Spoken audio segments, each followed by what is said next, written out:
Huge announcement from the Rock Corner, dude. We got our first sponsor. Oh, dump them out. When people say, oh, you have to be consistent. No. It's like part of the job description. Yep. To be authentic is to be vulnerable enough to share your shit. This doesn't have to be everything that you just love, your personal brand. It can be things that you dislike. It could be things that piss you off, like Chipotle and people keying your car and stuff like that. Right. You know? Your personal brand is I bring this energy on set. I am fun and this is who I am, and I'm presenting that to everyone on set, and they're like, that guy was great. Let's hire him for another thing. These like 50-plus-year-old men bullied me into not making another fucking YouTube video. You're never gonna get hate from someone who's doing better than you. People only hate us. Spielberg's not gonna go comment on your, your video. This YouTube video is not well directed. Going off of people not caring about you as much as you think they do, you also have to give people a reason to care. The less you show up, the better the product needs to be. Absolutely, dude. You can't make one video a month and it'd be mid. The topography there's a lot of like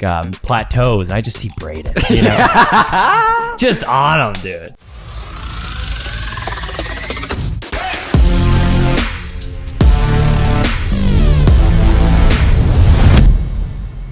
Welcome back to episode 81 of the 505 podcast. Woo. Very special one today, dude. Just give me the one head crack. Start me off quick.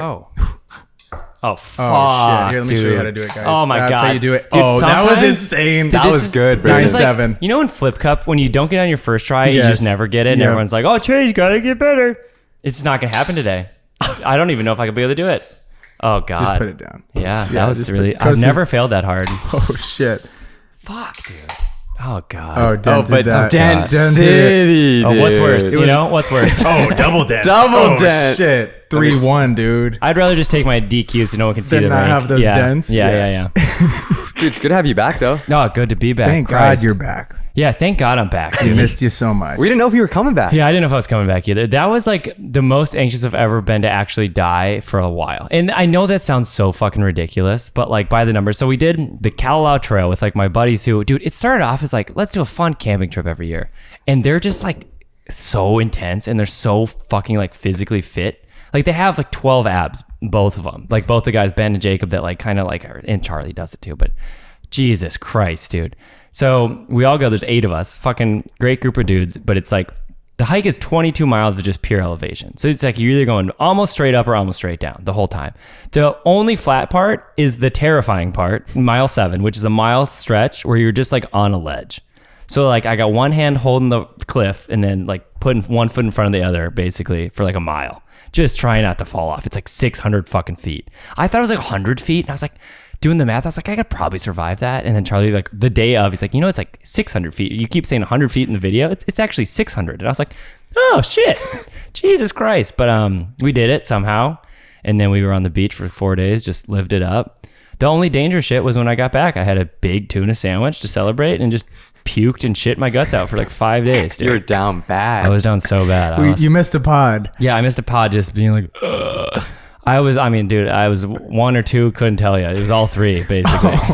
But we celebrated an amazing birthday. Yes, and thanks for coming, guys. It was really fun. Dude, thank God you were like feeling better for your birthday. Like, good enough. Dude, I was kind of faking it, but I got through it. After everyone's like, should we go out? And I was like, yeah, I'm going to like make a pizza and go to bed. Yeah, I passed out like 9 You're probably also pretty sad that you lost in spike ball to me and Braden. I did, dude. That ate away at him. Dude, it really ate at me, dude.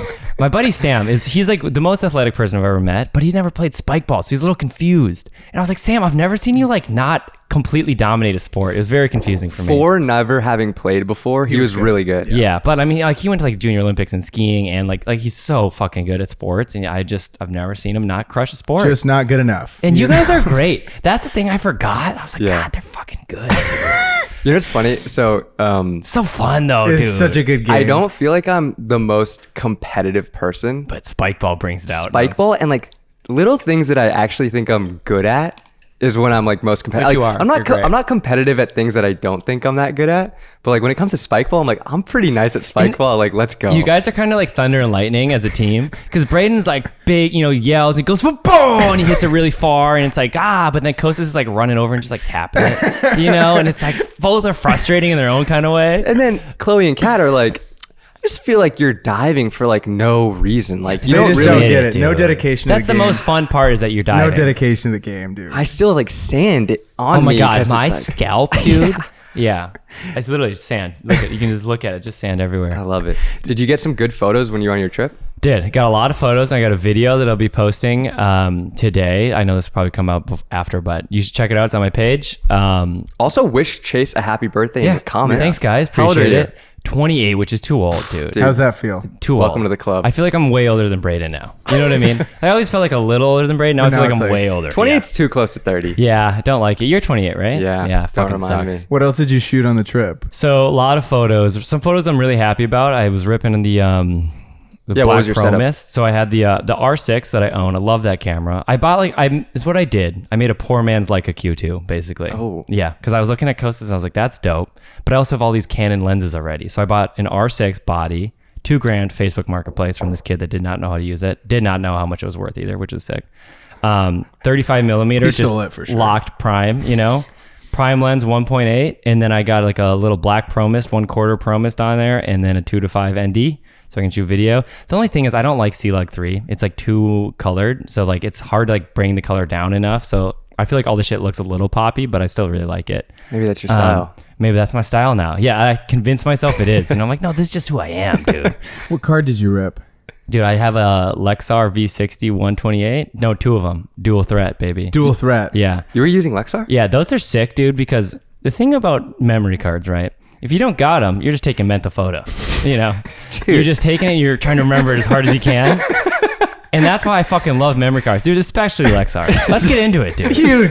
Huge announcement from the Rock Corner, dude. We got our first sponsor. Woo! Oh, dump them out. Oh my God. They sent so much they stuff. sent us a ton. I mean, come on. One for everybody. And Dude, you get a Lexar card and you get a Lexar card, dude. Holy Take one. shit, We got dude. 128s. Check it out. 256s. This is cool. Oh, this is amazing. Oh, these I got a CFAS 320 cards. over here, dude. When we had the Didn't even red, know they dude, went up that these high. would have been fucking so nice. Shout out Joey and the entire team over at Lexar Memory. I mean, we've gotten set up, and they really have bought into our vision, and they see everything that we're doing. They want to be a part of this show. So shout out to Lexar, their whole team. I mean, I'm in the rocks. We couldn't do this without you guys. Yeah. It's also cool because like I was saying, I literally use Lexar. So I was shooting all the stuff, and all the personal stuff I shoot on my R6, and then I got home, and you guys were telling me like Lexar sponsors the pod, and I'm like, oh my fucking God.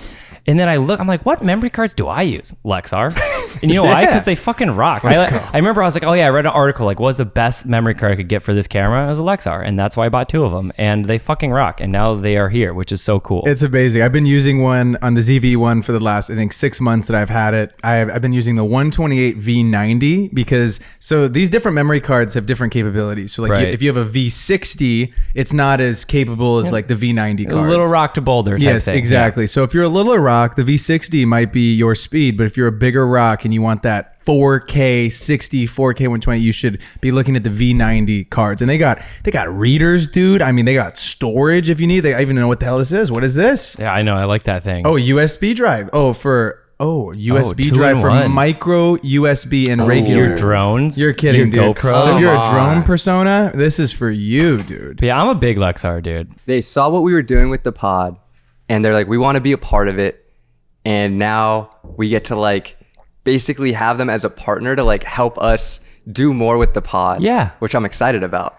And it makes sense because it's actually a product that we use. Like, we've been hit up by other brands. Right. And like, we're not going to promote you guys something that we don't actually use. That's bullshit. Right. Like I keep my bush long, dude. I do. Like in the jungle, you need it for protection. So like said no to them. Don't need it. Don't use it.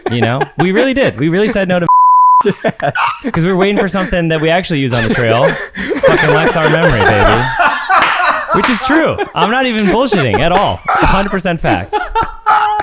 Dude, that's incredible. They're creator backed, man. They got some of the biggest rocks in the space are shooting on Lexar, and Yes. they're partnered with them. And so I'm excited to see where these next 6 to 12 months go. But right now, go to the fucking link in the bio, dude. Go right down there. And if you're looking for a memory card, you got to remember that first one you need a backup. You need a backup. Gotta have a backup memory And card. a lot of And the cameras, backup needs a backup. And the good cameras have 2 slots now. Yeah, so double down. Like I'm trying to find a way to like sneak these with no one seeing it on video for myself. You know? We can make that happen. Right. I think But we have I'm- enough on the table to give you a couple. Oh, okay, cool. Yeah. We could even kid out Keon, who's not here. Yeah. Oh, right. Yeah, the He kid's might been, need some. Kid's been shooting just on the air. Right. He just dry firing. Taking yeah, mental just dry photos. firing. Shooting blanks. So yeah, shooting blanks. So we're gonna get him 2 Lexar cards, so he's stocked up in the corner. But I'm excited, and seriously, none of this is possible without you guys sharing the videos, liking the videos, commenting on the videos, and tell your mom and let her know that we're shooting on Lexar. I also think the reason they wanted to work with us is because like we have a pretty strong personal brand when it comes into the photo video space.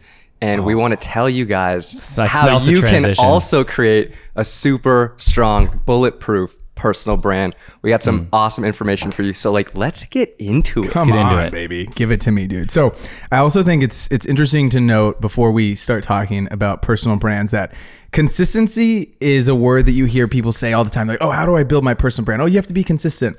And after last night doing all this research and thinking about this podcast in particular, I don't think that when people say, oh, you have to be consistent. No. It's like part of the job description. Yep. So if you want to be a personal brand and you want to have people watch your social media stuff, consistency is just a part of the job description. It is no longer just like, oh, I have to be. No. It is the thing. You have to be consistent. You can't say I have an inconsistent personal brand. That's not a thing. Exactly. I also think along with consistency, it's the frequency in which you post and also consistency throughout your entire avatar. So like consistency through, like the fonts that you use, the colors that you use, things that make up your personal brand throughout every different social channel that you have, Instagram, TikTok, Twitter, your website, whatever it may be, you have to like live and breathe your personal brand consistently. And I think we're seeing a big shift, like 5, 6, 10 years ago, influencers were a huge portion of like why people were buying stuff, and they still are. But I think that it's shifting from people no longer want to just see like, oh, that dude is winning all the time. Like they want to see more substance, or like they don't know. They no longer want to just see, oh, this girl is just posting the same specific photo every single day, right? And that's all we're getting. Like they want more substance. They want to learn more about you. What do you buy? What do you do? What are you about? Like what are your values? Like, who are you actually? Exactly. Also, something that's coming more to the forefront over the last couple of years is creator-led businesses. Like you were saying, the influencer stuff, you're promoting brands. That was like a big thing that was happening, 10 years ago when influencer marketing first came to the forefront. But as creators are building their personal brands, that leads you to be able to create brands that are creator backed, that like you create yourself as a creator, which is something that we kind of want to like open your guys' mind to. Like you see the Mr. Beast, the Logan Paul starting Prime, Mr. Beast Burgers, all that kind of stuff. But we want you guys to think about creating brands to be able to not just trade your time for money and be able to monetize yourselves in other ways. It's also crazy because the creator economy in 2023 is worth $250 billion. Is that with a B? With a B, dude, which is so crazy. Isn't that like, that's like a third of commercial banking fucking in 2023 in which the is US, crazy. Which is so ridiculous. That is so much money, and there's so much value, and like you can take this, you can literally get on the rocket ship and take it all the way to the moon. Yeah, and I think what's amazing about the side of your personal brand is there's no limit to it. So you can go as big or as small as you want to think in your brain. You're like, okay, I could open up like a little coffee shop, or you could open up like the biggest coffee shop known to mankind and have it across like 50 states. So I think that the possibilities are really endless with this stuff, and it just depends on the vision that you see for yourself and like what it is that you want to go after. It's also important to note too that all of these people that we're going to talk about in today's episode, none of them were just overnight successes. These are not, kids that are selling a dropshipping course that have never ever dropshipped. Yeah, fuck those kids. Yeah, fuck those guys. But that is very common in our space, and I think that you see a lot of people having great success with this. They've done the thing, they've learned about it, they've taught other people how to do it. Not just, hey, let me buy this one book and I'm now an expert. They're actively practicing it, actively learning from these things, and then sharing their trials and struggles with you. I think one random thing that just popped into my brain is a guy who I think has a really cool brand is Minted New York. So he has this awesome brand. What's his name? I don't remember, but he's sick. Yeah. Okay. Minted New York. It's a great brand in New York, whatever. But he is documenting his process as an entrepreneur and showing you, oh, like my shipping messed up this week. Hey, I can't get my orders out to you guys on Friday because this happened. Yep. And so he's being so transparent with the people that are buying his stuff that it makes you want to support him even more. You're like, God, I love this. Like, the jacket is $200, not because he wants to profit off of us, because that's how much the zippers cost, and that's how much this fabric costs, and he's showing you exactly how he's making it. So you have the opportunity with your personal brand to build in public, and I think that's very interesting because people can buy into, just like this podcast. You guys have seen it from 0 to 81. We were starting out with a mic that wasn't even a legit mic. Right. Oh, I forgot about that. You know, and like you guys have seen this growth of, maybe we were horrible communicators episode 1, but now at 81 we flow so well. We know all these things about each other. So it's going to be a process, but it's not something that is this huge mountain. You just have to take little baby steps, and you guys are eventually going to get there. I also think, going off of that point, and we're going to get into the specific people later, but like the big dogs in the space, they have a whole machine around them. They have a whole team helping them create content. And I think it can be a little daunting or discouraging if you see someone be like, yo, you got to be posting 17 times a day. It's like, well, I got a full-time job, and maybe you got kids and all that kind of stuff. But like, if you can just show up consistently enough to show up the next day as well, I think that's how you should go about it. Yeah. And so there's this book that we sourced for this specific podcast. Her name is Jessica Zweig. It's called Be a No-Bullshit Guide to Increasing Your Self-Worth and Net Worth by Simply Being Yourself. So it's all about personal brand. A lot of the stuff we're going to reference today is by Jessica. You should totally go buy her book. We're going to link it from Amazon in the description because it's jam-packed with information. We're going to give you some spark notes today, but please go support her. She's made an amazing book that I think you guys will really find helpful. Hell yeah. But now we're going to get into it. The big thing that you hear about personal brand is you got to be authentic. You got to be authentic. And it's like, well, what the fuck does that even mean? I feel like it's almost just like a buzzword, right? But to be authentic is to be vulnerable enough to share your shit. And it can be really scary to share yourself on the internet. And oftentimes you look at other people and it seems like it's just their highlight reel, like, oh, they don't have anything going bad in their life. But I feel like the people that you connect with the most and who have the strongest personal brands are the ones who share the good, the bad, and the ugly. Like, they share it all. So Jessica shares, everyone is dealing with shit, and you never know who is dealing with the same shit as you. The more willing you are to reveal your shit, the more opportunity you have to create true brand affinity. People will listen to you because they can see themselves in you. When you're real, you become accessible. People resonate with your content because you are, in fact, just like them. And I was thinking about this. I really liked that. You can almost relate it to stand-up comedy, right? Is like, a good joke is super specific and relatable. It has to be like completely like about yourself, and usually like there's pretty self-deprecating, which again is like just pure self-awareness, right? Like, you can't be self-deprecating if you don't really know yourself, and then know yourself so well that you can either make fun of it, or like, if you're a creator, you know, like show that and express that in a form that you can share with people. Yeah, and it's not something, this doesn't have to be everything that you just love, your personal brand. It can be things that you dislike. It could be things that piss you off, like Chipotle and people cleaning your car and stuff like that. You know? So not cool, guys. Not sick, not cool, but you got to be able to talk about those things. And I think that when you start to dive into everything that you enjoy, that's what really makes you unique. Like, I think back to the portion of my personal brand that I was putting out in college. It was strictly around lifting weights. It was a completely different persona. I was being like this fake, it's like almost like a Logan Paul-esque character of trying to be outwardly funny and make jokes or whatever. And it just wasn't me. And so after sitting with all these thoughts and putting out all these videos, I was able to just like sit down and be like, is this you? Who's the person you're trying to portray? Like, why are you trying to portray that person? And going back to your point, like I forgot what I was going to say. Yeah, that was great. Yeah. No, and land the plane. I also think that sharing things, not only that you're good at, and making sure it's actually you. Like, who is the person I'm trying to portray? That person should be you. There's one answer to that. Yeah. And there's also things that like may not be your best, but like it could be something that you deal with. Like Dan Mace like made videos about anxiety, and he would film things in a way that like expressed anxiety visually, and it was really fucking relatable, and I was really touched by it as someone that deals with anxiety. And like, you never know who's dealing with what and like how you can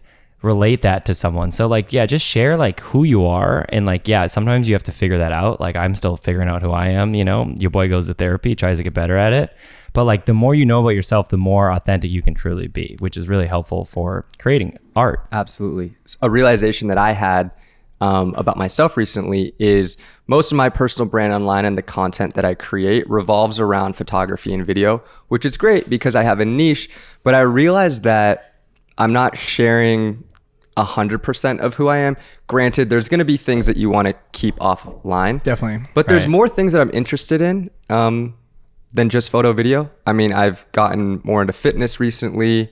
Trying his best. Yeah, dude. You got to get into it to you get gotta good at it. Exactly. You know? Exactly. Testing the water. I went on a run yesterday, man. Flicking the feet. 1 mile, 9:30 pace, and I have a blister on my right pinky baby, toe. you gotta And keep it's rolling. all He was good, doing it dude. backwards. Yeah, oh, there you go. You running we all- backwards? We all start somewhere. Yeah, something like that. But anyways, Running is just mental, dude. It's so fucking mental. It's so it really is. But that's a God. realization that I had is like, I want to bring more of myself and not just be two-dimensional online. I want to, bring in, all the things that I'm interested in. And one of that more so is just the fitness stuff. So you guys are going to see more And, of dude, me getting big. Do dude. the cooking stuff, dude. Yeah. You're so good Cooking at with cooking. Costas? Yeah. Yeah, I would I wa- love watching your cooking I stuff. would watch that. And, Yeah. and I eat it. learn stuff. Yeah, chef. Yeah, exactly. Exactly, dude. Okay, another thing along the lines of authenticity is it should not be used as a strategy to grow online. Yeah, that's gross. So something that Jessica talks about is true authenticity is born in the integration of your online and offline presence at the intersection of what you are doing and who you are being. People don't do business with a logo, they do business with people. You see this as like the apology videos on YouTube, right? Where the YouTubers like they God. fucked up and they're crying and you're like, you're just doing that for Yep. like views and try to be like quote unquote authentic and real online. It's sick, dude. It's really disgusting. It's It horrible. fucks with people's perception of the world. And if you're thinking like my brand is authenticity, it's like your brand, like that's kind of inconsistent. Like it should just be like, this is who I am. Totally. Yeah. Boom, done. I also think that as creators, you're in the service industry. So when people go to hire you at a job, they're not hiring the work. They're hiring a portion of the work, but they're deciding if they can hang out and stand being with you for extended periods of time. And I've realized this even more recently, especially in like the advertising space. People are bouncing around constantly. They're constantly leaving their jobs, constantly going to new places. And the way that they get those jobs is by friends of friends or Right. direct friends of like, oh, hey, we worked on that one project. I loved hanging out with you. You were cool. Let me like this job opened up. Would you be interested in it? And so a lot of it ends up being like, oh, I met this person, loved hanging out with them. Oh, they happen to make pretty decent work. Right. I'm going to hire them like that. This is the person that we want to go with. This is our forefront person. And that's constantly happening. Every job. And I like that a lot because you're saying that your personal brand doesn't have to be only online. Like your personal brand is I bring this energy on set. I am fun and this is who I am. And I'm presenting that to everyone on set. And they're like, that guy was great. Let's hire him for another thing or like whatever. And I think that's really important to like think about how you're perceiving and like showing off yourself. Yeah, and it's terrifying in the beginning to just put yourself out on the internet. When Right. I was 12, I had a fish YouTube channel. Nice. Mr. O.C. Coral, man. Sick. It's Is it off, still up? Such No, a it's good off name. the internet. And I remember I posted my first little tank video. Tank was empty. Just roasted in the comments. Yeah. Daddy's money and like Uh-huh. I'm like, dude, it's just a fish tank, bro. Right. You guys are tripping right now. Right. But these like 50-plus-year-old men bullied me into not making another fucking YouTube video, and I'll never forget it. It was like scarring to see like these mean comments. I'm like, bro, I'm literally 12. I don't even know what's going on. Right. And so I think that was like my first stab at the internet, and I just immediately was like, goodbye. Like, I can't do this right now. I need to grow up a little bit. And even in college, like when I started making the fitness YouTube stuff, I was literally making those videos for the younger Fig, like the little skinny Fig who got, super jacked. And I was trying to help the kids that were trying to get fit, Right. And so, but anytime you end up putting yourself out there on the internet, no matter how many people fuck with you and love the stuff you're doing, there is going to be some people that hate on you. And we have this saying at the Lakers, whenever we post something, doesn't matter what it is, 25% of the people are going to hate it. Hate it. Doesn't matter Yep. what it is. 25% of that audience will hate it and be rude and mean.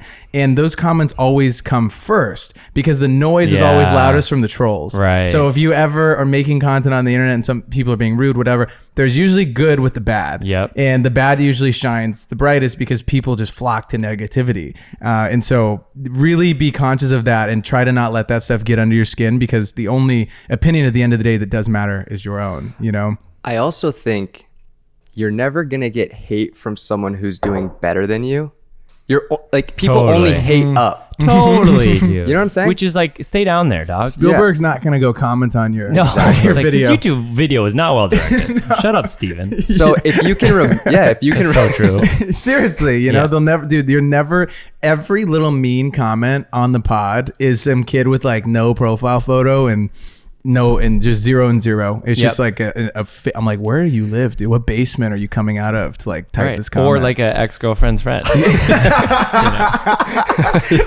3-star review, dude. Going off of getting hate, I got hate in high school for being on Teens React. I would get teased in high school being like, oh, Kos is from Teens React, da da da da.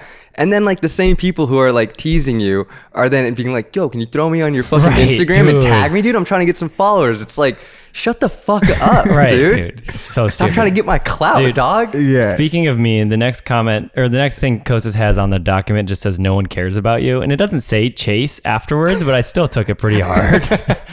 Just reading that, I was like, oh, okay, good reminder, dude. All caps, sick. Rude.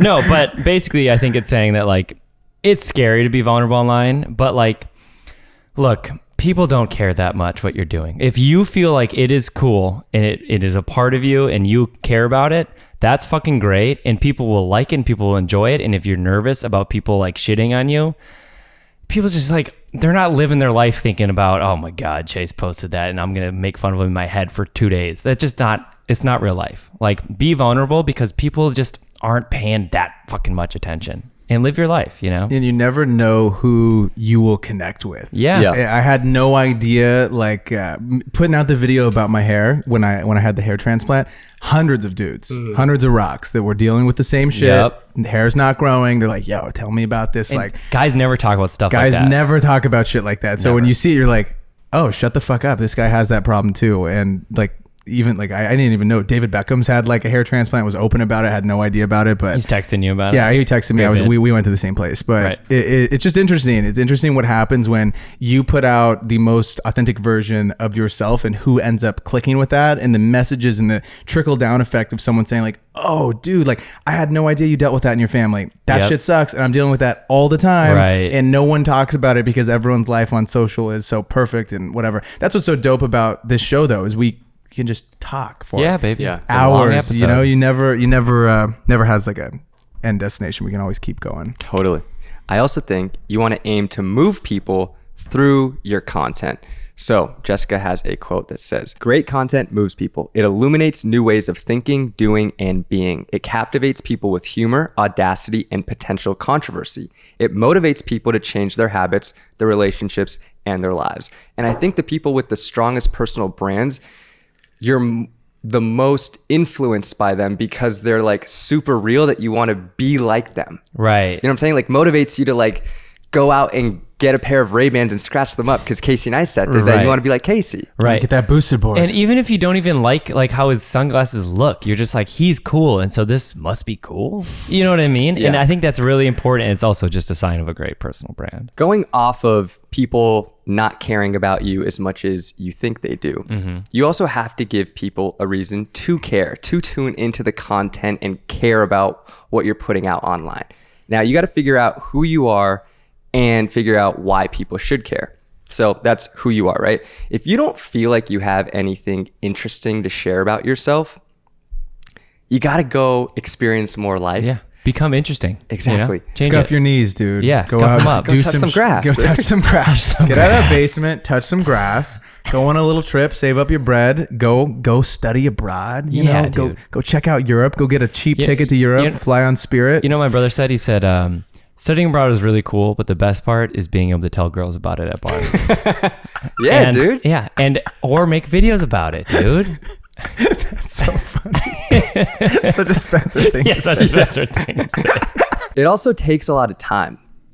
One, knowing who you are as a person takes time. But two, like becoming an expert in whatever you want to talk about online takes time. A lot of the people that we look up to that have the strongest personal brands, you take a Casey Neistat, a Gary Vee, Ryan Serhant, whatever, these people that we're going to talk about in a little bit, they're all older. They've all like experienced a lot of life in general, and they've also experienced a lot of life in their career and their work life. And they've also failed. And I don't Yes. think I would listen to anyone's brand that hasn't fucking failed at it. Because that's when you learn, and that's when you actually like, you learn enough to actually write about it and to like give people advice, because you're like, don't do this because I did that and I learned from it and now I do it like this and this is definitely better. You know what I mean? Mm-hmm. And so like, you gotta have, if you're gonna give advice and if you're gonna like learn more about your personal brand, you do have to experience, and you should take risks and you should try things, and then from those risks you'll learn who you are and like what you can kind of bring and what value you can bring, so people will care. And it's all the way down to like how they talk, how they dress, how they edit their videos, like all that comes into play. It's a personal brand, so it's personal to you. Casey's videos had no color grade, no sound design. No, it was just cuts and an amazing story and amazing cinematography. Like, you know what I mean, though? Right. And then you watch someone like, say, Peter McKinnon, and it's like color graded very specifically, and the audio is done very well. There's like J and L cuts, and it's a totally different vibe of video, but Right. both are great. Right. Both are great in their own different And ways. both can be great at the same time. Exactly, you know, and so I think that people get too caught up in that as to they're pulling all these things from other people. It's like, yo, what do you like? Because that's what's going to make other people gravitate towards you and see the things that you're doing, whether your work ethic, whether it be the job that you have, the things that you get to do, your beliefs. You know, those are all different things that people can latch on to. 'Cause Totally. as humans, we're looking for connection. Right. We're looking to connect with people, dude. Oh, that's great. Connection starts with a C. So Jessica in her book God, talks just about the transition master. over talks here. about 4 C's. Okay, so Chase, I want you to hit me with the first C. First C is Chase, dude. That is the best C. Come on. 4 C's. First one, consistency. We've talked a lot about this already, but like pick your lane, your content types, your social channels, what you're looking to do, your tactics, who you are, and stick to it. Stay course versus jumping all over the place and being like, this is it. This is what you're going to get. I'm going to like build on this, but I'm going to be consistently giving you this. I also think people jump ship too quickly. Yep. They'll try something, but not for long enough. Dude, you Yeah. got to give it, I think, 100 videos. Yeah. 100 of them. Literally. Give it a good 100, and then you can be like, oh, okay, no one's resonating with this. Why are they not resonating with Right. this? What's up with my watch time or whatever? And then you can start to kind of change stuff up. I get too many people that DM me that have said like, yo, I've reached out to 5 people. It's like, dude, no shit. Right. No one's hit you up. That's 5 That's people. like an immediate family. Exactly. That's not enough. Come on, let's get 100 of them, and we can start to see what it is that's wrong with your pitch. You said something interesting yesterday too while we were planning this out. You said the less you show up, the better the product needs to be. Absolutely, dude. You can't make one video a month Yep. and it be mid, and they'll be like, yo, you spent No all one month. cares. No one cares, you know? So I think that if you're going to show up once a week, go really ham in making that video, edit it really well, have great color grade, whatever, all the whole 9 yards. If someone's showing up every day, I as a viewer expect far less from them for the quality, at least, that Yeah. I'm looking for. You know what I mean? 'Cause I'm we like, get it. They're we get people. it. They're posting Yeah. every day. I'm like, this person has a life. I get Right. it, you know, but at least they're giving me like a message or something, you know, lead with value. Right. And like I remember watching when I was pretty into like Sam Potter's YouTube, Captain Potter. Yeah. He would He's post got a video good like YouTube. once a month. Yes. But I'm like, this better be amazing. And it always fucking was.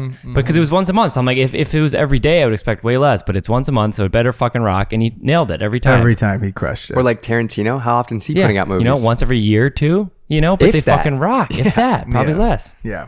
Okay, Braden, hit me with the second C. Next one is constancy. This is essentially just the frequency at which you show up at. So I think also you don't need to tell your audience, yo, I'm posting daily. Just fucking do it. Yep. Just post daily. If that's Yep. what you're going to do, just post daily. You don't have to- Unless you're saying 30 for 30 yeah, challenge. unless you're doing a 30 starts for today. 30 challenge and you're not going to mess it up. But like you don't have to do that. And I think a lot of the time, especially when you're a littler rock, it sets you up for failure because you've never done the damn thing. Right. And then you say, I'm doing 30 days. And then you have class and you have a midterm and then you Yeah. miss. And then people are like, dude, you're a liar. Yeah. And it sucks. And people don't like that. People don't like that. So, you know, just do it yourself. Do it at first. And then if you're like, I can for sure do this for the Right. 30 days, then you can go ahead and like make your little announcement. But nothing's worse than a YouTuber that says they're doing the 30 days of December and then they miss on like day 14. Andreas Hem, love him. Always talks about. Yeah. He's like, I'm gonna come up with a weekly vlog. He's never done one. He's never even made one. So good. He's so good. but He always does the announcement. Yeah. Don't do the announcement. Just do it. His videos are so fucking good. So too. good. But he's think- just a liar. Yeah. Low-key hurting his personal brand, maybe a little bit. I think also as humans, we are always overly optimistic as to how motivated we are going to be in the future. Totally. Tomorrow, I'm going to be waking up at 5 a.m. you're because right pumped. now I could wake up at 5 a.m. And then you have a bad night's sleep. You eat something weird. And you're like, nah. Alarm goes off. Yep. Fuck that, I'm staying in bed. Give me number 3. Number 3 is clarity. Having an unmistakable, ownable, one-of-a-kind message and a crystal clear value proposition that you don't deviate from. Nice. Bars. Bars, dude. I do. So I important. have that in my bio. Helping creators make it happen. If you notice, a lot of people have like their headline of what they do or who they help or what it is their business revolves around. First line in their bio. So people, when they click on you, they'd be like, oh, like that's what this person does. And they can choose to stick around or to not. I remember when I was first starting making content, I was more so trying to be like an overall personality on YouTube, and I would make videos about any and everything. But because I didn't have clarity as to like what my niche was or what I wanted to make videos about, even though I could make a video technically about anything, I was still like, I don't know what the fuck to make a video about, because I didn't have the clarity as to, like, now I have more of clarity being like, okay, the video that I'm going to put out today is going to be focused generally around photo video. Okay, what are the sub niches within photo video that I can talk about? And having that clarity allows me to stay more consistent with content because I have more video ideas. Right. Word. Yeah. And that kind of leads into the last C, which is commitment. You know, like keeping at it when life knocks you down, you know, when like you're too busy, when you're tired, when you're not feeling like doing it. That's commitment. It's keeping fucking with it, and it's hard to do, and it kind of leads into all of these things. It kind of is like the through driver of all these things. And you got to commit. If you're going to commit, you got to tell yourself. You don't have to tell anyone else, but you're going to tell yourself, and you're actually going to do it. Don't leave yourself an out either. Like I had a friend, Abigail was literally talking. We were talking about this the other day. She was like, when we get home from work or something, or you're done with your job or whatever that day, and you tell yourself you're going to go to the gym. Right. You get home, 6:30, 7 o'clock. Oh, later than I thought. 5, whatever, say 6. Okay? No, I'm saying, but like that's what you're thinking. Oh yeah, exactly. You're fucking exhausted. Yeah. The last thing you want to do is come in after you sit on the couch and get your ass back up and go to the gym. And so we were saying how you have to leave yourself like no out. And so I've started to pack my gym bag the day before. That's like biggest hack. And so I look at it and I'm like, you little bitch, get to the gym. It's already in the car. You gotta get to the gym. It's already in the car. Exactly. And so even if you say you want to make personal content videos, okay, when you get home from work, you're going to be exhausted. I've seen a trend that a lot of these YouTubers are doing now is they have like their 120D and their camera and their mic all on one light stand. And so automatically they get home from work or whatever, they get home from their whatever they're doing that day, pull the thing over, it's ready to go, the audio's already done, you just click. You just click the button and you're done. So you want a little barrier to entry to actually do the damn thing as possible. So set yourself up, either you batch it all on Sunday or you shoot it on the Wednesday, whatever it is that's going to work for your process, just try to make it as easy on yourself as possible so you can replicate it. Next thing is you aren't trying to reach everyone with your content. And I think as someone personally, and this is probably just a big insecurity of mine, it's like, I just want everybody to like me. And that's just like not the case, but it shouldn't be that. Jessica has a quote that I like. She says, your vibe will attract your tribe. Love that. You're not trying to attract everybody. Nope. You're just not. Nope. And not everybody's going to like what you make, but some people will. And you want to find those people. Yeah, and I think our good friend Gary V, he talks a lot about, he's a big hustler guy. He's like, you got to work harder, Really pisses a lot of people off, really makes a lot of people very happy. You get both sides of the spectrum of, I sometimes read his comments, they're hilarious. Like people are like, yes, Gary, yes. And they're like, fuck you, dude. My kid's not going to college now because you're a piece of shit. And you just get like both sides of that spectrum. The dude doesn't care. He's just going to continue to post. It does not matter. He does not care about your opinion. And so many of the other people that we're going to list down there in a sec, they don't care either. They're telling you your opinion. They do not care if you think yes or if you think no. They're just going to continue to blast it. And a lot of these people that have very strong personal brands, like they are showing up so consistently. And a lot of them have not a lot of things that they're actually talking about. Right. Most of these people have like 4, 5, 7. They've read like 3 great books and they really recite these books a lot. I swear to God. Like, once you find those books, it'll start to make sense to you of like the things that a lot of people say. But you know, they're focusing on like a few core values that they believe, and then everything else is just like whatever they do in a day. And so it's kind of interesting once you really start to pay attention to it, what people are putting out. You know what's crazy is I just realized that this is 900 megabytes read and write. And that's crazy. So Lexar, dude, another shout out to I didn't know Lexar. it was that fast, dude. I'm just zoning out. I'm just reading zoning stuff. out, dude. Great point, Braden. But man, 900 megabytes reading, Dude. right? It's phenomenal. But now that you stop zoning out, take us through this exercise that you have listed Yes. here. This is Okay. pretty So cool. there's a few things. I think it's really important that you take inventory of yourself, from time to time, is like figuring out who you are, right? So questions that you can ask yourself are It's from our girl Jessica. What do I want people to truly know me for? Do these topics enhance and elevate my professional expertise or detract from it? Do these things convey a full human story or just a professional one? What is my true depth of knowledge and or passion about these topics? Could I talk about these topics in the long term? And what is sacred and private? She has this exercise called the Personal Brand Hologram Framework. And I did it myself because I wanted to take inventory and take my personal brand to the next level. So Tell me what you got, Kostas. Give me your breakdown real quick. So, I'm going to tell you what it is, and then I'm going to break Okay, down for you. okay. Okay, so number one is the headline. Now, the headline is the all-encompassing, encapsulated definition of you. Think of it as your slogan. If your life was a book and your name was the title of your book, your headline would be the subtitle. Chase by day, Batman by night. Love Come it, on. Chase. Yep, Come yep. on, dude. Stuff. I knew you would crush that. Okay, number two is your 4 brand pillars.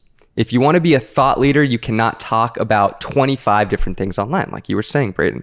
4 is the sweet spot. It's small enough to achieve that clarity and large enough to demonstrate the breadth of your humanness. This is how to find your 4 brand pillars. What are the things I care about the most? What are things I could talk about endlessly? What are things that demonstrate my expertise and my humanity? Do these topics enhance and elevate my professional expertise or detract from it? And number 3 is like the sub bullet is the unique insights, the specific nuances, beliefs, and points of view within each brand pillar that are unique to you based off of your one-of-a-kind self-experience. Ways to figure out your unique insights are, what are your core beliefs about this topic? What are you against? What are your flaws? What have you learned about it? So give me your little Yes. guidebook that we made Okay. last night. Get specific. Yeah. Give me some Relatable. specific. So mine is educating and inspiring others to create better content and live a more fulfilled and meaningful life.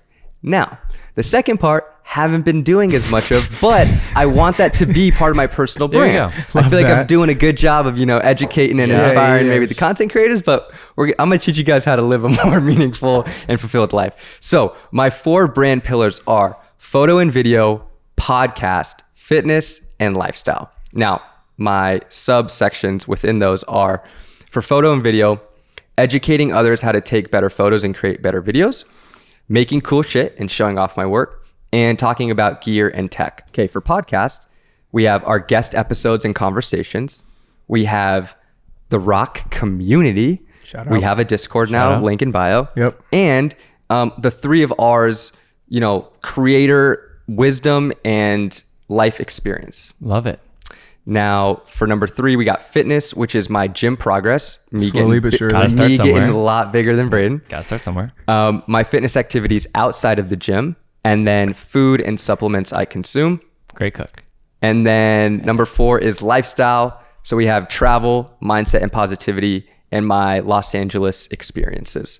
And those are kind of my breakdowns. So now, like when I go into making content, it's a lot easier because I'm like, okay, what pillar does this fit under? And like, how can I talk about it? Yeah. And does this align? Do I have to post this? Does this Exactly. make sense to like make content around? Because is it aligned with what I've decided I want this to be, what I want to share on the internet? It can also evolve. Totally. You don't have to be pigeonholed Yeah. into the one, like I was fitness and then now it's camera stuff, and it's going to change a ton. So Yeah. you're supposed to grow and evolve in life. You're not supposed to just stay stagnant. So Right. it's okay to completely shift. Like I saw this guy that I follow, his name's Ty Rogers, really successful, really, really good DP. He's amazing. And he was saying like 6 years ago, he was a baseball coach at Indiana. And now he's like, Really? oh, wow. Now he's a DP. That's and crazy. So just completely 180 Yeah. shifted his life. And now he's like, I think he played baseball in college, I'm pretty sure. Mm-hmm. Then started coaching there. And now he's like, fuck it, I'm going to be like the best DP now. That's such a crazy move. It's crazy, but I also think that people forget that is possible. You can legit just say fuck it and completely shift Yeah. a 180. And our parents' generation, this was not a thing. People over the age of 40-ish, I would say. Like when I talked to my dad, I remember back in the days, like, you're going to do the video thing? What the? I don't even think my dad still knows. He's like, He's like, you race horses.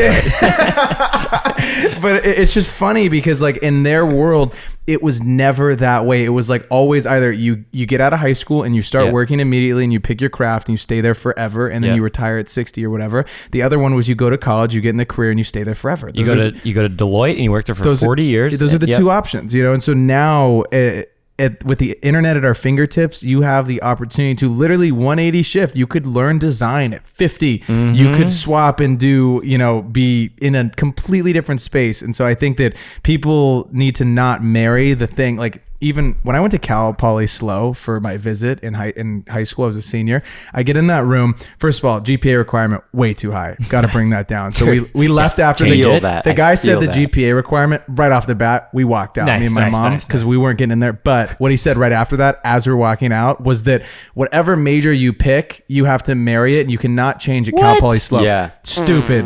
Boo. And that's just the dumbest thing I've ever heard. You are allowed to change what it is that you're interested in, and that promotes, I think, a horrible culture. So please don't believe like all the things that these fucking massive conglomerates are telling you. You're never stuck. No, dude, never. And sometimes you take a few steps back, like Braden at the gym. Oh, you get smaller. You don't have to be afraid of, like, you know. You're talking about like staying stagnant. You've been stagnant for a while. You're kind of like going backwards a little bit. That's okay, dude. You're an inspiration to everybody. I look so ripped right now. It's not even fun. When I was driving from Minnesota to LA, actually, I was going through Wyoming, and it's interesting, like the topography there. There's a lot of like plateaus, and I just see Braden, you know, just on them, dude. Anyways. People, let's talk about people. Give me some people, dude. So these people that we're gonna list below, I want you to note when you go peep their social channels, they lead with value. They're giving you something with their content. And the first one I'm gonna start out with is our good buddy Chris Doe. Met him a long time ago in Santa Monica getting a burger. But Chris is a designer by trade. He owns the company Blind. It was an is a design firm. It was located here, I believe, in Venice or Santa Monica. I can't remember, but it's from LA based. And he had a very successful design firm. And he was like, you know what? We're gonna shift this business model. And he started to educate people and teach people about business and all these things that he's learned over, you know, his time as a designer and leading this firm. And he shifted his content completely. So changed the design firm and switched completely to like an education model where he shares his experiences with people. He coaches younger creatives. He helps people transform their businesses. And his content is very shareable. And he talked about, there was a period of time where he couldn't hit 100,000 followers. He just wasn't growing. And he was like, you know what? We're going to lead with very shareable content that is value-based. And so he started making these very elaborate carousels, and he's a cheat code. He's a designer. He's really good at making shit look pretty. And so he would have like these 5-slide, 7-slide carousels of like, hey, this is how to charge more for your design work. And then give you actionable steps that weren't just fugazi. I fucking hate the fugazi guys, dude. They're like, fugazi, get over it. You need to think bigger. I'm like, shut up. Give us actual advice that's going to help us. So giving actionable advice, and it was very savable stuff and stuff that could be sent. And so when you think about your content, I can usually tell if something of mine is going to do really well because it'll get great shares in that first couple hours, and I'm like, oh dang, okay, this one didn't resonate. This was more of just something that no one saw in like this. Like this wasn't shareable and didn't give them like an actual piece of value. So think about that when you're I know you have something stupid to say. I'll let you say it. That's such cat, because every morning I come out, or Braden comes out, I'm making breakfast. He goes, dude, I could have sworn that one was going to the fucking moon, flopped again. Hey, you know, you got to have confidence. I got to take a bats. You got to take it bats. Consistency. I got to take ABs, dude. I got to take you got to take swings at the guy, and when you're in the boxing ring, kind of like our next guy's motto, jab, jab, jab, right hook. I don't watch any Gary Vee ever. Yeah, that was one of the titles to Gary's books. I think that something that Gary does really well is he's giving you out a ton of shit like every single day. And so he had this motto that's like jab, jab, jab, right hook. So give, give, give. And then he has something to sell you at the end. All of these people have something to sell you. I want to make note of this. I think that this is interesting when people do this, but they all have something to sell you. Every single personal brand is selling something. And I think a lot of people get twisted and they're like, oh, I don't want to be salesy. That's like how you're going to live. You're going to live off of selling something, whether it's a physical product, whether it's a digital product, or whether it's something that is in real life. Like there's something that you're going to have to sell to the people that follow you. It is not in any way salesy, I think. I think people get it's like, yes, I'm selling something, but it happens to be a part of the thing that like we're building. Yep. You know what I'm saying? I think selling products online or selling anything really can sometimes get a bad rap because it comes off as maybe like scammy with like online courses. Yeah, definitely.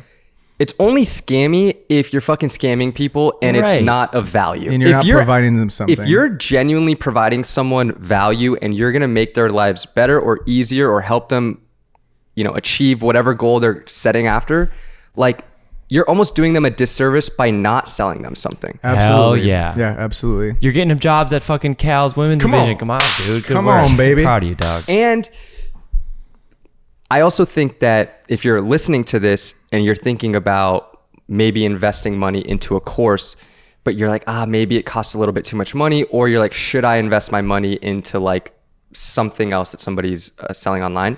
You're either going to pay for it in the form of money or the time that you're going to spend learning it yourself. Yeah, it's a good point. Yeah, it's a great point. And I think Gary is a great example. Like his personal brand is so freaking strong. This guy, like if you talk to someone that does watch his stuff, they'll be immediately able to, oh dude, he came from Belarus and he came to New York and he's grinding, he's made this agency. Like they know his spark note of like his life story, that little tiny like phrase. Like instantly, you know? And so he's constantly recycling old content too. I think that something important to know that I think he does really well is his team is always constantly testing and learning new ideas for why the algorithm is working a current way. So something I noticed he's doing right now that we'll start seeing. And once he starts doing it, ESPN starts doing it. Bleacher Report starts doing it. It trickles all the way down the line. You see it earlier this year. People were leading with a shit photo. ESPN was doing this, leading with a blurry photo, and then the video is next, trying to drive engagement. Yeah. And so Gary, what I noticed he's doing now is he's starting with a meme. And so it's like some sort of meme and then a video in the carousel. And just to hopefully get people to stick around longer, maybe interact with it more. I'm not quite sure on the strategy yet, but I like to watch what these bigger players do because it ends up trickling down all the way down to all the other different social accounts. And Gary is interesting because he's not specifically talking to a direct age group. It's like, oh, this would work for a 12-year-old, but this would also, he's talking to 50-year-olds at the same time. So he's kind of like bringing all of his life experience and all of his business experience and speaking to all of these different types of people, which is interesting because I feel like it's expanded in the last 2 to 5 years. You also have to remember that like nobody knew who the fuck Gary Vee was until he was what, like 40, I think he said. Like 40? Right. Yeah. Right? So if you think about like he's had 40 years of life experience, business experience that now he can draw on to pull into his content. He's not just like spewing stuff as an 18-year-old quote unquote entrepreneur. Like he lives it. He actually has VaynerMedia, which is like a multi-million-dollar ad agency or production company, whatever it is. I also think something that he does interesting, he does like the garage sailing content.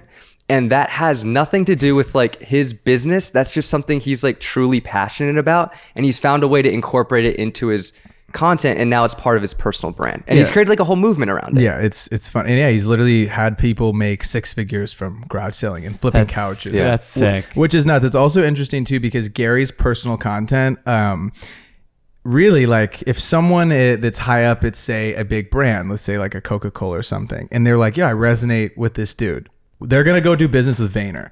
And instead of that like free content, that's now a $15-20 million deal because they just saw his content, they resonate with it. And I guarantee, he talks about it all the time, but there's so many execs that find his stuff and like, dude, I like what you said about the kids. Like I have a kid too. And they're like, now we're working with Vayner. And so it's interesting where their personal brands end up funneling business for them. It might not be in the form of, like I was telling you, it's not him selling something directly. It might be, oh, I resonate with this, and now I am in charge. I'm the vice president at this company. Let's go work with Vayner because I think they're doing really good stuff for Gary's brand. So it doesn't just have to be you physically transacting to a consumer. It could be B2B. It doesn't just need to be, B2C. Totally. Another thing Gary does is that, you mentioned this, he talks about like a few things, but over and over and over again. And I think when you go into content, like I've fallen into this trap of like, oh, I've already talked about that, I can't make a video about that again.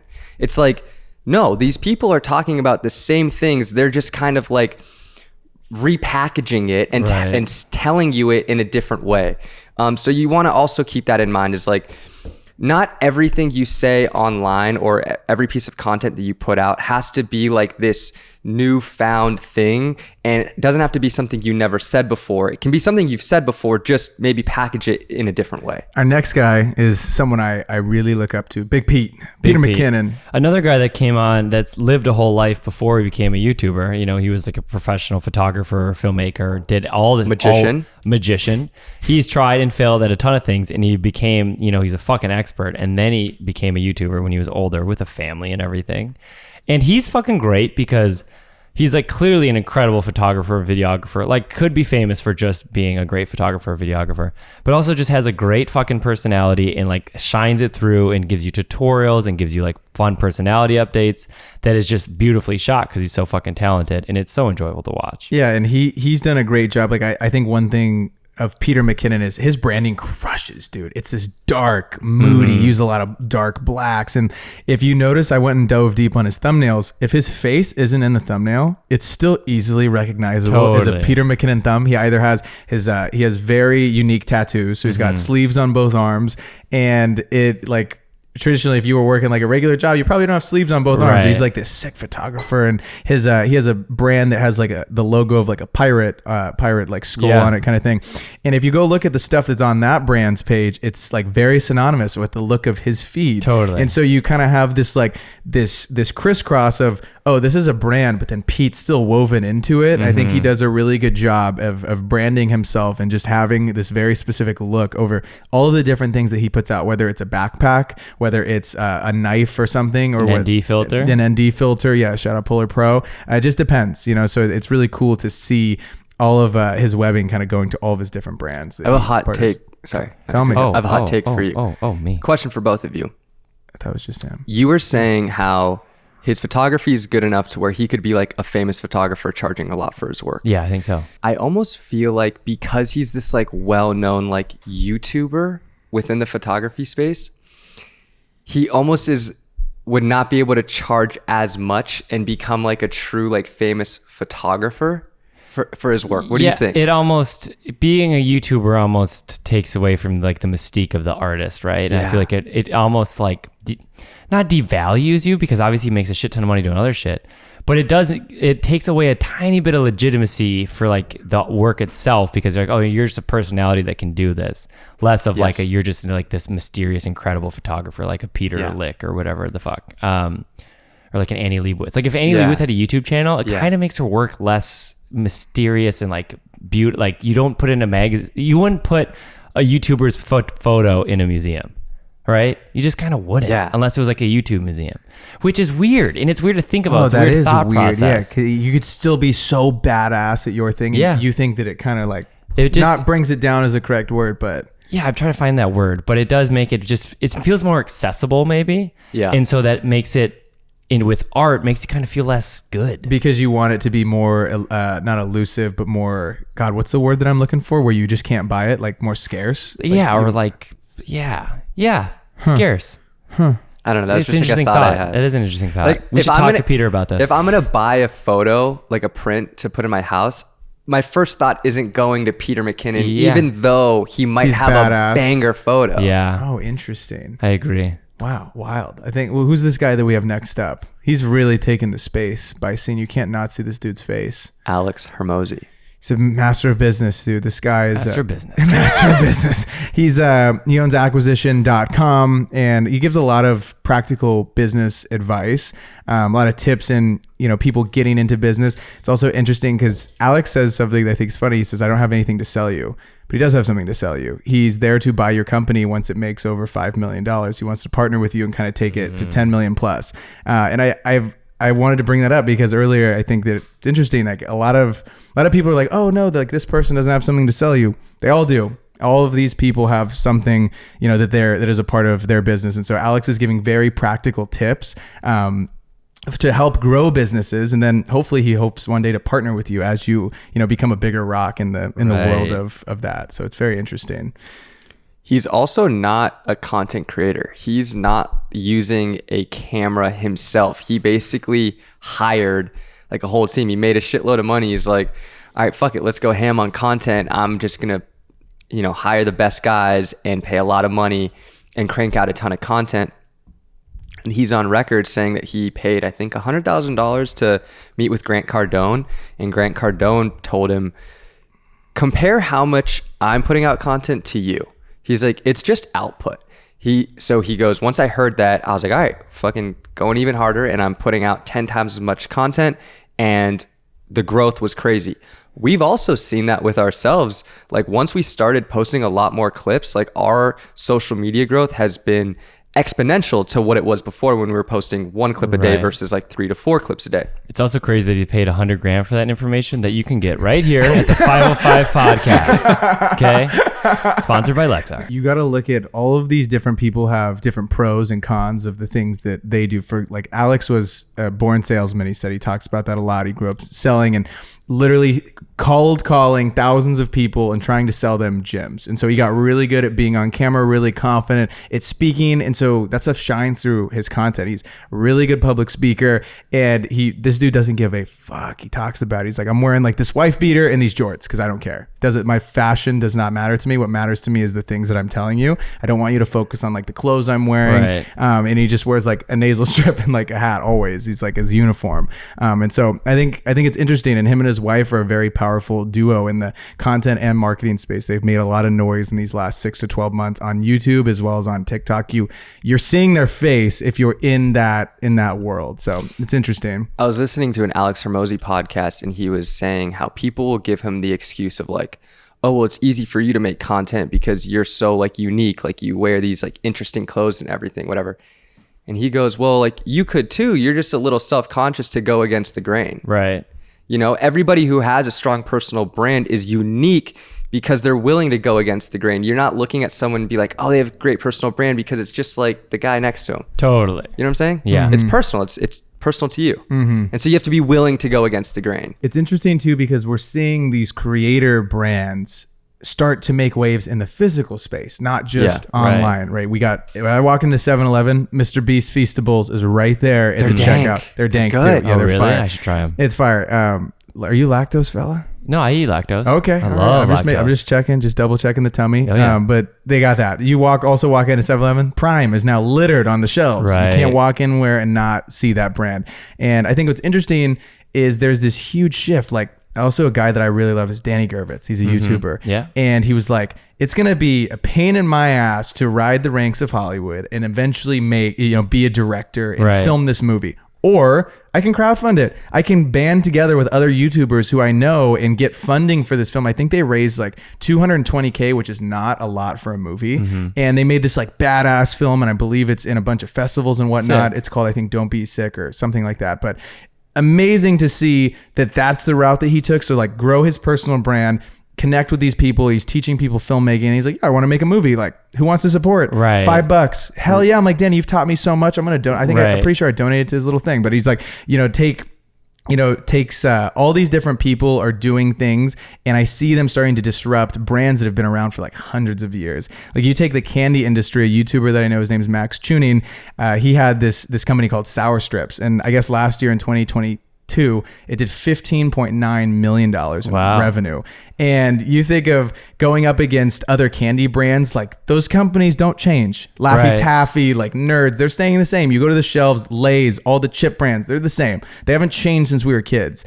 And I think that it's interesting because these YouTube creators are making space in industries that people said you can't make space in. You can't do this. Like there's not room to be made, and they're just kind of nesting in and squishing a little people to the side.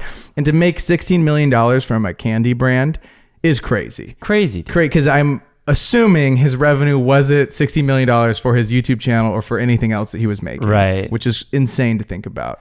Yeah, and like even this is a little separate, but like every time I go to the Comedy Store, Dobrik's, the pizza company or whatever, is right there, you know. And I'm like, oh, there's, I get to tell people that I'm taking to the Comedy Store. There's David Dobrik's Pizza Company, and it's right there. People are always eating there. Have you had it? No, I haven't had it. I don't think they have gluten-free crust, baby. Oh. Ridiculous. Then maybe they do. I haven't tried it. Maybe I should. Yeah. But he's doing it. He's taking a stab at the pizza industry. That's kind of fun. Yeah, it's interesting. And I think that we're going to see a lot more creators making waves into physical products. You got Chamberlain Coffee. A lot of people are pushing for it. And it's amazing because you know, we as consumers, like I'm buying that Mr. Beast fucking thing. Yeah. I'm buying it over Hershey's now. Right. I'm at least gonna try it. Yeah, I'm gonna give it Yeah. a go. I'm gonna give it a run. And so it's really interesting. So I think that this is the time for our good friend Keon's quote. Rock Nation, how we feeling? Episode 81. Love when it's just the boys. So fun, so funny. They just flow. And this quote is for everyone trying to build their personal brand, get their big break, get that next big jump of excitement. The quote is from Denzel Washington, and it is, if you hang around the barbershop long enough, sooner or later, you're gonna get a haircut. So keep pushing, baby. Let's fucking get it. Ladies and gentlemen, thank you so much for tuning in to episode 81 of the 505 Pod. If you're still here, please hit that subscribe button. Join the Discord down below. Leave a like and go grab yourself a Lexar Memory card. We'll see you guys all next week. Peace.